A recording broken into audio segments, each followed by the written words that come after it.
پہلی بات تو یہ ہے کہ جہاں تک لیول پلینگ فیلڈ کا تعلق ہے وہ میرے خیال سے ہر پارٹی کا حق ہے اور اس کو انشور کرنی چاہیے. جو کچھ بھی ہو رہا ہے کاغذات نامزدگی داخل کرانے کے لیے جو لوگ جاتے ہیں ان کو گرفتار کیا جا رہا ہے, کاغذ چھینے جا رہے ہیں, یہ تو کسی صورت بھی ایکسیپٹیبل صورتحال نہیں ہے. اور نہ ہی اس کو یہ کوئی میرے خیال سے بڑا حوصلہ چاہیے یہ کہنے کے لیے کہ اس وقت لیول پلینگ فیلڈ ہے. لیکن جہاں تک آپ نے تذکرہ کیا کل والے اس ڈیسیشن کا, وہ میرے خیال سے تھوڑا سا آج ڈر کے انہوں نے بہت زیادہ پینک کیا ہے دوسری جماعتوں کی طرف سے, جو کرٹیسزم آیا ہے اس کے اوپر معصوم کہہ دیے جانے پر یا لیول پلینگ فیلڈ نہیں ہے وغیرہ وغیرہ. تھوڑا سا ڈر انہیں اس لیے ہے کہ انہوں نے ایک لمبا عرصہ دیکھا ہے کہ عدالتوں سے ایک خاص پارٹی کی سہولت کاری تو ہوئی ہے, اس کے بارے میں میرے خیال سے ڈیبیٹ نہیں ہو سکتی ہے. وہ سارا کچھ ساری قوم نے دیکھا ہے, ہم نے بھگتا بھی ہے اور دیکھا بھی ہے, رپورٹ بھی کیا ہے, چاہے وہ بندے ویلی عدالتیں تھیں, چاہے وہ گلزاری عدالتیں تھیں, جو بھی تھی, ان کو جو بھی نام آپ دے لیں, وہ روایت بھی کو بہت اچھی نہیں ہے. لیکن جہاں تک اس کیس کا تعلق ہے, اصل پینک اس لیے ہے کہ سب کا خیال یہ تھا اور سب نے یہ طے کر لیا تھا کہ شاید سائفر کیس اتنا خوفناک ہے کہ اس کے اندر خان صاحب کی جان بچنا مشکل ہے. کوئی کہہ رہا تھا سزائے موت ہوگی, کوئی کہہ رہا تھا عمر قید ہوگی.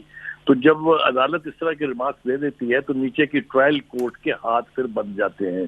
ہم نے دیکھا پاناما میں جب صادق اور امین کہا کہ نہیں ہے تو اس کے بعد پھر جونیئر عدالتوں نے جس طرح سزائیں دی ہیں وہ ہمارے سامنے ہے. تو یہ توقع کرنا آپ کے سائفر کیس جو ہے وہ دوبارہ ریوائیو ہو کے اور اس میں خان صاحب کو کوئی سزا ہو جائے گی, یہ تو مجھے اب ممکن دکھائی نہیں دیتا ہے. تو اس لیے زیادہ پینک کیا ہے پولیٹیکل پارٹیوں نے, سبھی بڑی مین اسٹریم پارٹیوں نے پریس کانفرنسز کر کے ان ریمارکس پر جو اطہر اللہ صاحب سے منسوب ہیں کہ وہ معصوم ہے. میرے خیال سے یہ تو ضرور کہنا چاہیے کہ کیس جب ٹرائل سٹیج پر ہو اور سپریم کورٹ کا جج کہہ دے کہ وہ معصوم ہے تو کیس صاحب تو فارغ ہو گئے. اور نعیم صاحب نے کل بھی بہت ٹھیک کہا تھا کہ اگر یہ آبزرویشن جو ہے اس کے بعد سے اس کیس کی ٹانگیں کٹ گئی ہیں.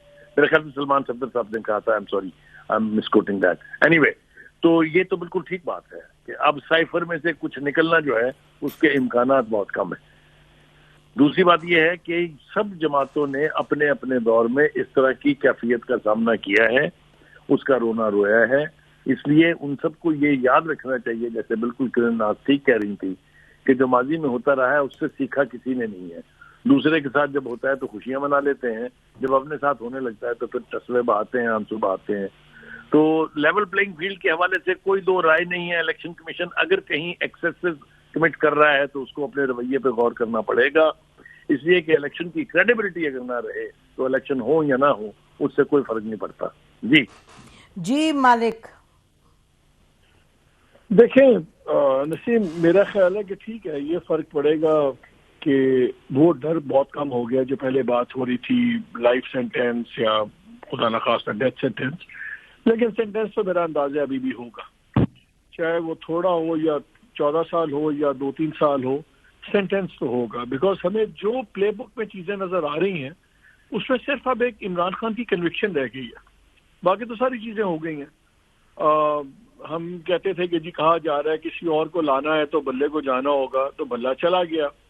پھر ہم نے پہلے ایک اسٹیبلشمنٹ رجیم کے ساتھ گورنمنٹ گرتی دیکھی, دوسری نے باہر رکھا, اور اب وہ انگریزی میں کہتے ہیں نا دا tells wagging the dog.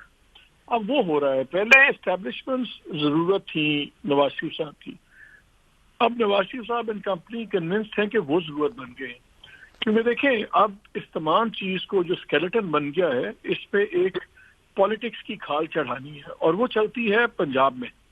Punjab میں ہی آپ نے پی ٹی آئی کو ہرانا ہے, پنجاب میں ہی لیجٹمیٹلی آپ نے گورنمنٹ وہاں سے سیٹس لے کی گورنمنٹ بنے گی جو نہیں ہوگی. سو جو ڈیموکریٹک فساد ہے وہ پنجاب میں بنے گا الیکشن جیت کے, وہاں پہ تو پی ایم ایل این ہی ہے. اس لیے آپ دیکھ رہے ہیں کہ آپ کو رویے میں سختی نظر آتی بھی دیکھی جا رہی ہے نواز شریف صاحب کا. ان کا جو بیانیہ سخت ہوتا جا رہا ہے, وہ ساتھ ایڈمانشنگ انگلی بھی لانا شروع ہو گئے ہیں کہ یہ ہوگا, یہ نتیجے ہونے چاہیے, لاجیکل کنکلوژن پہ چیزیں جانی چاہیے. آئی تھنک کہ اسٹیبلشمنٹ ذرا پھنس گئی ہے, and they are now without realising it, اور may be they realising it also, they are singing to Nawaz Sharif tune. لیکن پینک ایک نظر آ رہا ہے مجھے. یہ کل جو ہوا ہے پرسوں, یہ مجھے تو اوور کل نظر آئی ہے بلے کو ہٹانا. جب آپ آف دا ریکارڈ بات کرتے ہیں ایون پی ٹی آئی کے سینئر لوگوں سے، بہت سے لوگ جو کام کے لوگ ہیں وہ تو آپ سے بھی بات کر رہے ہوں گے، آف دا ریکارڈ ہی ہو رہی، بیچارے وہ تو بھاگے میں، ہائیڈنگ میں.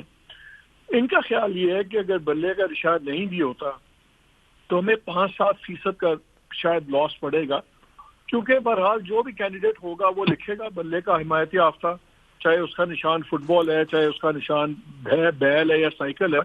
وہ تو کانسٹیٹوئنسی میں تو پتہ ہوتا ہے کہ کون ہے پی ٹی آئی کا کینڈیڈیٹ، وہ تو اس کو مل جائے گا. 4-5% کا فرق پڑے گا، یہ ان کے اپنے لوگوں کا خیال ہے جو ٹاپ لیڈرشپ ہے.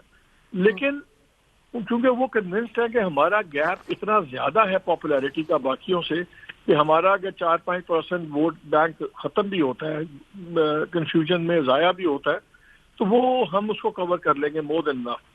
لیکن مجھے جو لگ رہا ہے کہ جب آپ ایک پارٹی کو نکال دیتے ہیں بطور پارٹی اور چیئرمین کو سزا ہو جاتی ہے اور لوگ روز اٹھائے جا رہے ہیں، جو فائل کر رہے ہیں کاغذات وہ بھی اٹھے گا. ابھی تو آپ دیکھیے گا، ابھی تو کچھ واقعات ہیں یہ اور بڑھیں گے.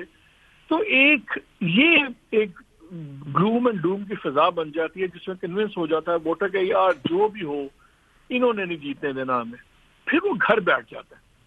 اور low turn out P T I کے لیے تباہی ہے. پی ٹی آئی کا سمپلی ایک ہی وے آؤٹ ہے، اگر تھوڑا بہت بھی کہیں انہوں نے کچھ کرنا ہے یا کچھ بھی پریزنس دکھانی ہے، وہ ہائی ٹرن آؤٹ ہے. میرا خیال ہے سب سے بڑا جو دشمن اس وقت ہوگا پی ٹی آئی کا، وہ جو ایک فضا بن رہی ہے نا ڈسپونڈنسی کی، ایبسولوٹ مایوسی کی، کہ ووٹر نہ گھر بیٹھ جائے ان کا. اور آئی تھنک وہی پلانڈ ہے. اور باقی تو دیکھیے جو چیزیں مانگتے تھے وہ مل رہی ہیں. آج کی آنے والی جو کولیشن ہے ان سب کو، ان کو بلہ بھی ان سے نکل گیا ہے، ان کے بندے بھی اٹھائے جا رہے ہیں، کیسز بن رہے ہیں. جو کیسز وہ ٹرائل کورٹ اس پہ تھے ملٹری کورٹس والے، وہ کیسز بھی آن ہو گئے.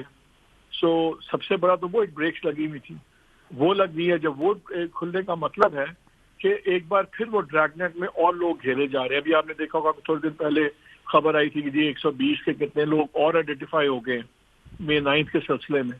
سو اب وہ May 9 والا جو ڈریگ نیٹ تھا دوبارہ ایکٹیو ہو گیا. تو ہمارا فوکس تو ہم سب کا الیکشن پہ ہے، لیکن وہ جو ٹرائل دوبارہ شروع ہو گئے ہیں اور May 9 کے سلسلے میں جو دوبارہ اب شناخت لینے ہو رہی ہیں اور لوگ گھیرے جا رہے ہیں، وہ ایک بڑا خوفناک ایک پریشر ہے پی ٹی آئی کے اوپر. So whichever way you look things look extremely going bad for worse. اور میرا خیال ہے کہ الیکشن ہونے سے پہلے ہی بہت زیادہ کنٹروورشل ہو گئے، بہت زیادہ کنٹروورشل. بے شک، ہاں بالکل آپ ٹھیک کہہ رہے ہیں. اور میرا خیال ہے کہ یہ جو آپ نے کہا نا کہ May 9 کا بھی معاملہ اور یہ جو تمام آپ نے یو اسکیچڈ اٹ ویری ویل، جو اس وقت جو سیاق و سباق ہے جس میں پی ٹی آئی کو الیکشن لڑنے ہیں، تو یقینی طور پہ بہت بھاری بھرکم چیلنج ان کے لیے ہے. تو سوال یہ کہ اس کو یہ نپٹیں گے، اس کے ساتھ کیسے کر بھی پائیں گے، نہیں کر پائیں گے. آج کے دن کے حوالے سے سنا کہ کافی میسو ڈس ایگریمنٹس تھیں کہ اسٹریٹجی کیا ہونی چاہیے، کیا نہیں کرنا چاہیے، کیونکہ یہ ایکسپیکٹیشن تھی کہ شاید فوری طور پہ یہ کچھ کریں گے، اپیل کریں گے جو کہ ان کا، بٹ وہ ان کو تو ویسے ججمنٹ بھی نہیں ملی، اس پہ آرڈر نہیں ملا ڈیٹیلڈ.